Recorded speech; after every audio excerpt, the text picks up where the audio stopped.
We thought the signals were harmless. Just noise. We were wrong. The engines of the stellar reach hummed softly as we glided toward the surface of Kepler-39. My heart raced, a drumbeat of anticipation echoing in my ears, nearly drowning out the steady thrum of the ship. I could see the planet's surface through the viewport, a patchwork of shimmering crystal formations reflecting the pale light of its distant star, casting eerie shadows that danced across the plains. Approaching landing coordinates, I announced, gripping the controls tightly. Dr. Mara Ellis sat in her seat, her gaze fixed intently on the swirling patterns of the crystal landscape.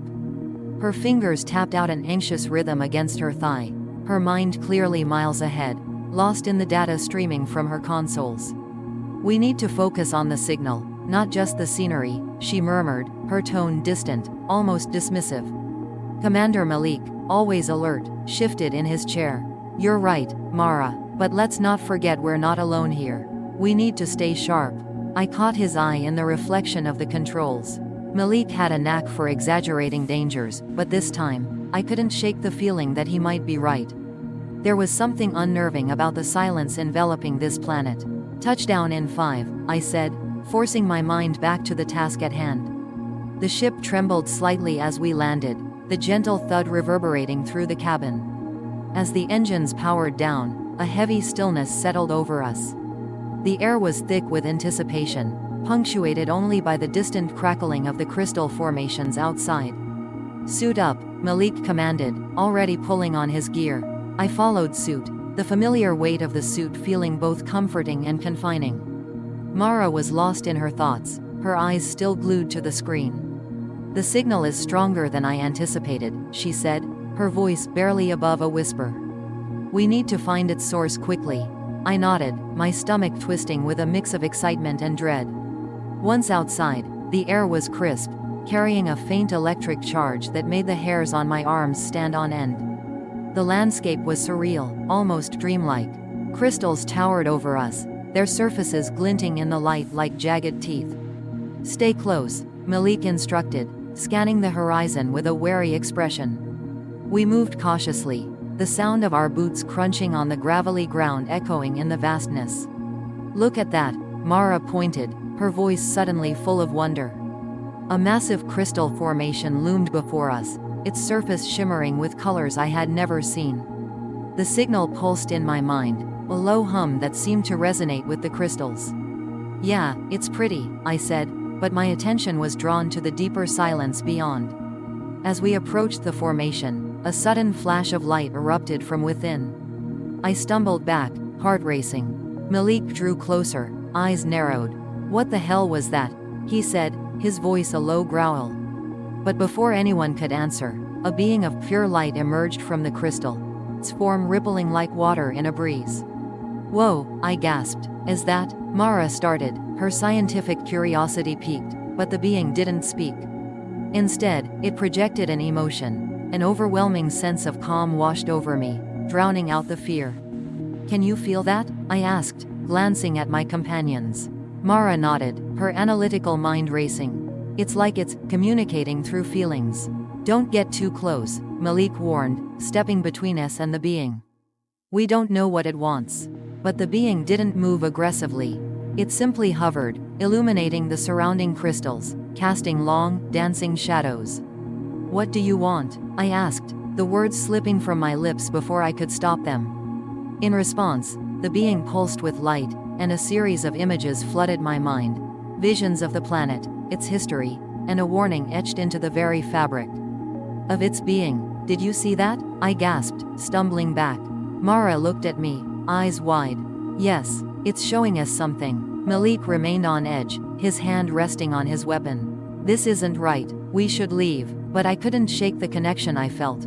The light being represented something beyond our understanding, and the signal we had come to investigate pulsed as if in response. "We need to understand why it's here," I insisted. "You're playing with fire," Malik hissed, glancing around as if expecting an ambush. Mara stepped closer to the being, her scientific curiosity overpowering her caution. "What do you want us to see?" The being flickered, and a wave of images crashed over us again. This time, it was chaos, destruction, a once thriving civilization brought to its knees. I felt the pain and loss, the echoes of memories that weren't mine. "What is this?" I gasped, staggering back. "It's showing us its past," Mara murmured, her voice trembling with emotion. Malik's eyes darted around, and he clenched his jaw. "We need to regroup, now." But the being held us captive, its light pulsating in rhythm with the signal that had drawn us here. "Wait," I shouted, feeling a surge of desperation. "It's trying to tell us something. We can't just leave. Are you out of your mind?" Malik snapped, stepping closer. Suddenly, the ground trembled beneath us. Cracks spidered across the surface, sending shards of crystal flying. "Get back," Malik shouted, pulling Mara and me away from the formation. But the being remained, illuminating a path through the chaos. "We have to follow it," I yelled, my voice barely audible over the rumble. Mara hesitated, glancing back at Malik. "We can't leave it like this. Are you insane? We need to get to safety." Malik's tone was sharp, filled with fear. But the being pulsed again, sending a wave of calm through me. It was urging us to move, guiding us through the ruins of what had once been a magnificent civilization. "Come on," I grabbed Mara's arm, pulling her toward the light. "We can't turn back now." Reluctantly, she followed, but Malik remained rooted to the spot, his eyes wide with uncertainty. "This is a mistake," he shouted, but I was already moving. We navigated through the remnants of the ancient city, the being leading us deeper into the heart of the ruins. Each step felt like a leap into the unknown, the air thick with anticipation and dread. As we reached the center of the city, the being came to a halt, illuminating a massive crystal structure that towered above us. "This is it," Mara whispered, her voice filled with awe. The being pulsed again, and a new wave of images flooded our minds. A warning, a plea for help. I could feel the weight of its history, the desperation of a civilization lost. "What happened to them?" I murmured, overwhelmed by the sorrow that washed over me. Malik finally moved, stepping beside us, his face pale. "Whatever it is, it's not done with us yet." The ground trembled again, and a crack appeared beneath our feet, sending us stumbling. Malik cursed, grabbing Mara's arm. "We need to leave, now." But the being pulsed with urgency, its light flickering as if trying to convey a message. "Wait," I shouted, feeling a growing connection to the entity. "It's trying to tell us something important. We don't have time for this." Malik snapped, his voice rising. Mara looked between us, her brow furrowed in conflict. "If we leave now, we might never understand." The ground shook violently, sending shards of crystal flying. I grabbed Mara's hand. "Please, just trust me." Malik glanced back nervously, his instincts screaming at him to run. But I could see the hesitation in his eyes, the flicker of curiosity battling against fear. With a deep breath, he relented. "Fine, but we have to be quick about this." The being pulsed again, and I felt a surge of acknowledgement. It wanted us to understand, to learn from its past. Images swirled around us, battles, destruction, and finally, the moment of unity. A shared consciousness, a melding of minds that transcended language. "This is how they communicated," Mara breathed, her eyes sparkling with realization. I could feel the energy in the air, a charge that resonated with my own thoughts. It was as if the being was inviting us to join it, to experience the memories firsthand. "Are you ready?" I asked, my heart racing. Mara nodded, her expression determined. Malik hesitated, glancing back at the encroaching chaos. "This is insane." But before he could voice his concerns, the being surged forward, enveloping us in a warm light. The world shifted, and suddenly we were no longer standing in the ruins. Instead, we were immersed in a kaleidoscope of emotions and sensations: joy, sorrow, anger, hope. I gasped as memories flooded my mind, each one a thread in the tapestry of existence that connected us all. "This is incredible," Mara whispered, her voice echoing in the void. Malik's voice broke through the haze. "What is this? We can't just stay here." But it was too late. The connection deepened, and I could feel the essence of the being intertwining with my own. "Listen," I urged, feeling the weight of the collective consciousness. We were one, a unity that transcended fear. Images of the past rushed forth again, a civilization thriving in harmony, only to be fractured by a cataclysm. "This is the warning," Mara gasped, her eyes wide. But before we could process the enormity of it all, the ground beneath us erupted. The being pulsed frantically, and the warmth began to fade. "Stay with it," I shouted, grasping for the light that was slipping away.